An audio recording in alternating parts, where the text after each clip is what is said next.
Sur la page internationale que nous ouvrons, cher Tidjane, avec l'Union européenne qui a décidé d'imposer de nouvelles sanctions à l'Iran. Oui, de nouvelles sanctions à l'Iran visant les producteurs de drones et de missiles. C'est une déclaration donc du président du Conseil européen, Charles Michel. L'Iran, rappelons-le, a lancé des drones et des missiles en direction du territoire israélien dans la nuit de samedi à dimanche. On riposte à une frappe le 1er avril sur l'annexe consulaire de l'ambassade iranienne à Damas en Syrie, attribuée à Israël. La presque totalité des missiles et drones, rappelons-le, ont été détruits avant de toucher le territoire israélien. En Afrique, avec la présidentielle au Tchad, le Tchad en pleine campagne électorale, ont des leaders de l'opposition, Succès Masra, donc qui se dit convaincu d'être élu président dès le premier tour. Et il s'est confié hier à nos confrères de RFI et de France 24. Et, je le cite, je représente une force politique que je considère même majoritaire dans ce pays, fin de citation. Il affirme ainsi que le défunt président Idriss Déby Itno n'avait pas osé l'affronter lors d'une élection en 2021, mais estime aujourd'hui donc être en meilleures conditions pour l'emporter, alors que la campagne électorale donc se déroule, une campagne qui a démarré il y a 4 jours seulement. Certains candidats de l'opposition au Tchad accuse la coalition Tchad Unie qui porte la candidature du président de transition Mahamat Idriss Déby d'utiliser les moyens de l'État pour battre en campagne.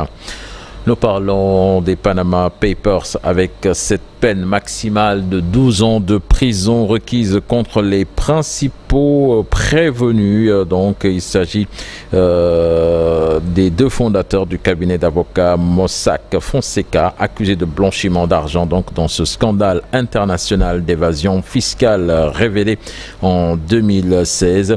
La procureure en charge de la lutte contre le crime organisé, Isis Soto, donc a réclamé à la Cour une peine maximale pour blanchiment d'argent contre les 2 dirigeants du cabinet, aujourd'hui fermé.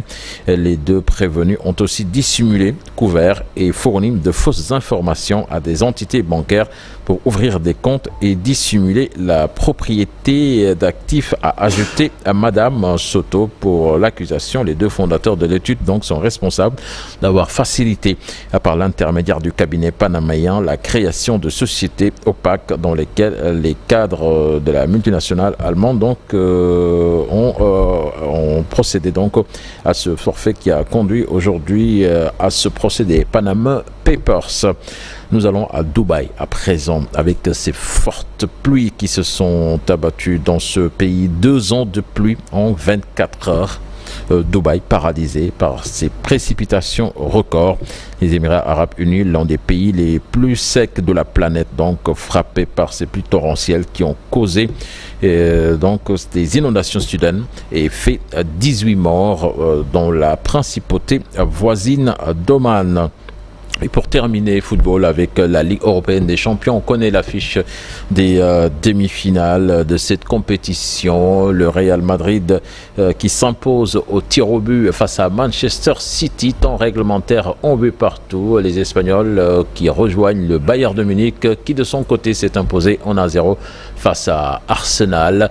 L'autre demi-finale donc va opposer le Paris Saint-Germain, rappelons-le, au Borussia Dortmund. Donc 2 équipes allemandes sont dans le dernier carré, complété par une équipe espagnole et une équipe française. Sorna Fatih. Merci beaucoup, Cheikh Tidiane Diao, pour cette page internationale. Justement, Cheikh Tidiane a évoqué tout à l'heure cette tension entre l'Iran et l'Irak. Question, peut-on s'attendre à une guerre entre les 2 pays? Réponse dans la deuxième partie.